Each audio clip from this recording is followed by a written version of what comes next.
السلام علیکم ورحمۃ اللہ وبرکاتہ۔ الحمد للہ وحدہ والصلاة والسلام علی نبی بعدہ۔ ناظرین اکرام،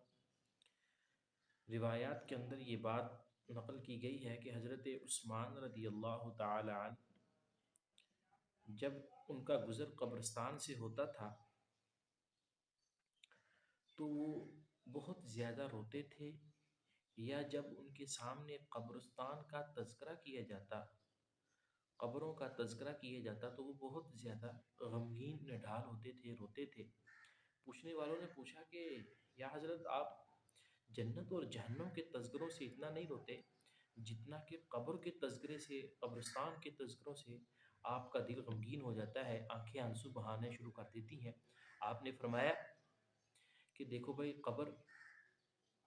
آخرت کی منزلوں میں پہلی منزل ہے۔ جو اس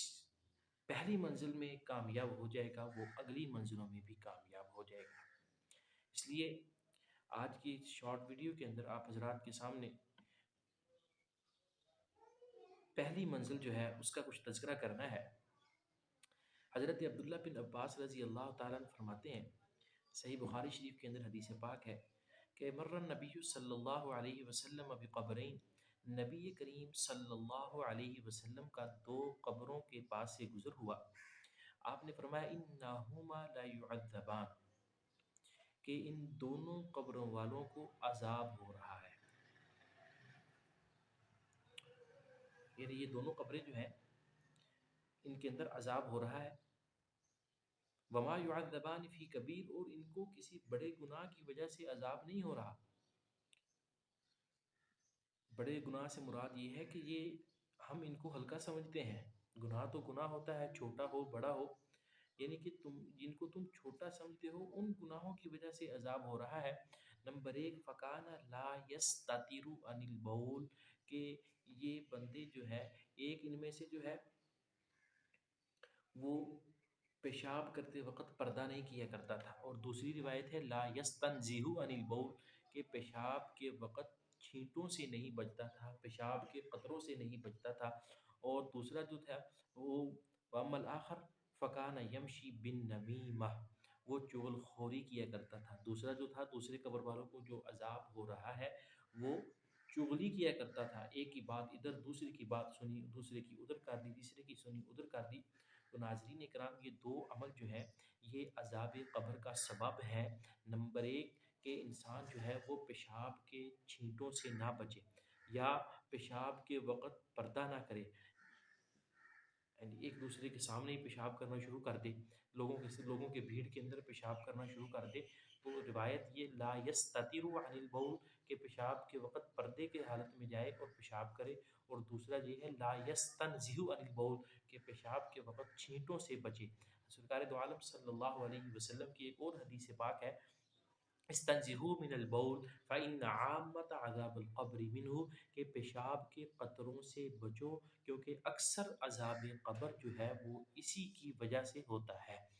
پیشاب کے قطروں سے بچنا یہ بہت ہی ضروری ہے، کیونکہ پیشاب کے قطروں سے نہیں بچا جائے گا تو وضو کیا جائے گا، وضو کے بعد جو عبادات کی جائے گی، جب وضو ہی نہیں ہوگا تو عبادتیں بھی نہیں ہوں گی۔ قرآن پاک پڑھنا، قرآن پاک کو چھونا، ہاتھ لگانا، نماز جیسی عبادت، اور ویسے ہی انسان پیشاب میں اگر چھینٹے لگے تو گندا رہے گا، نجس رہے گا، ناپاک رہے گا۔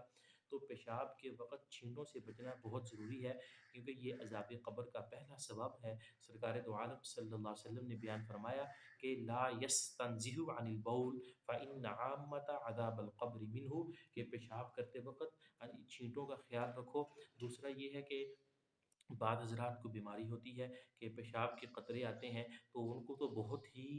احتیاط کرنی چاہیے، پیشاب کے وقت کم ڈھیلے کو استعمال کرنا چاہیے۔ پہلے زمانے میں ڈھیلے استعمال ہوتے تھے، اب جو ہے وہ ٹیشو استعمال کر لینا چاہیے۔ پانی ڈالنے سے پہلے ٹیشو کے ساتھ اگر عضو خاص کو دھو لیا جائے اور اس کے بعد پانی سے استنجا کر لیا جائے، کیونکہ قباء والے جو ہیں، بستی قباء مدینہ طیبہ کے اندر اللہ رب العزت نے اس بستی کی تعریف فرمائی ہے قرآن پاک کے اندر۔ وہ تعریف کیا تھی؟ وہ تعریف یہی تھی کہ وہ پیشاب کرتے وقت پیشاب کرتے پہلے ڈھیلا استعمال کرتے تھے، بعد میں پانی جو ہے وہ استعمال کرتے تھے، حالانکہ اب مکہ عرب کے اندر وہاں جو ہے وہ پانی بہت کم ملتا تھا، لوگ ڈھیلوں کے ساتھ ہی نجاست کو دور کیا کرتے تھے، حدث اصغر جو بھی یعنی چھوٹا پیشاب جو ہے اس سے نجاست کو پاک کیا کرتے تھے۔ لیکن قباء والے جو تھے وہ پاکی کا ایسا طریقہ استعمال کرتے تھے کہ پہلے ڈھیلا استعمال کرتے بعد میں پانی استعمال کرتے، باوجود یہ کہ پانی کی قلت تھی، جس طرح کہ آج کل ہمارے علاقوں میں بعض علاقوں میں سندھ کے علاقے ہیں، بلوچستان کے علاقے ہیں، پانی کی قلت ہے، لیکن اللہ نے قرآن پاک میں ان کی تعریف بیان فرمائی ہے کہ یہ پاک صاف رہنے والے فیہ رجال یحبون ان یتطہروا واللہ یحب المطہرین، اور یہ لوگ جو ہے یہ پاکی کو پسند کرتے ہیں اور اللہ بھی پاک رہنے والوں کو پسند کرتے ہیں۔ روایت ہے اللہ جمیل و یحب الجمال، کہ اللہ خوبصورت بھی ہے اور خوبصورتی کو پسند بھی کرتے ہیں۔ اور دوسرا جو ہے وہ عذاب قبر کا سبب یہ ہے کہ چغلی کرنا ہے، ایک ہی بات سنی وہ دوسری جگہ پر جا کر کی، تیسری جگہ پر جا کر کی۔ ایک حدیث پاک ہے صحیح بخاری شریف کی حدیث ہے، لا يدخل الجنت قطات، کہ چغل خور جو ہے وہ جنت میں نہیں جائے گا۔ کتنی سخت وعید ہے کہ سب سے پہلے قبر میں پھنسے گا، قبر کا عذاب جو ہے وہ چغل خور کو ہوگا، اور دوسرے نمبر پر وہ جنت کا داخلہ جو ہے اس کے لیے جنت میں نہیں جا سکتا۔ تو ناظرین کرام، آج کے سبق کے اندر یہی بات بتائی گئی ہے، آپ کے سامنے رکھی گئی ہے کہ عذاب قبر کے سب سے پہلا جو سبب ہے وہ ہے کہ پیشاب کے وقت چھینٹوں سے نہ بچا جائے، پیشاب کے وقت چھینٹوں سے نہ بچا جائے، اور دوسرا جو ہے وہ یہی ہے کہ چغلی سے بچا جائے، بات کو جو ہے وہ ایک کی بات سن کر دوسرے کے سامنے جا کر بیان کرنا، تو یعنی کہ لوگوں کو آپس کے اندر لڑانا، وسوسے ڈالنا۔ تو اللہ رب العزت ہم سب کو ان گناہوں سے بچنے کی توفیق نصیب فرمائے، اور ہم سب کے لیے اللہ رب العزت جنت الفردوس کے فیصلے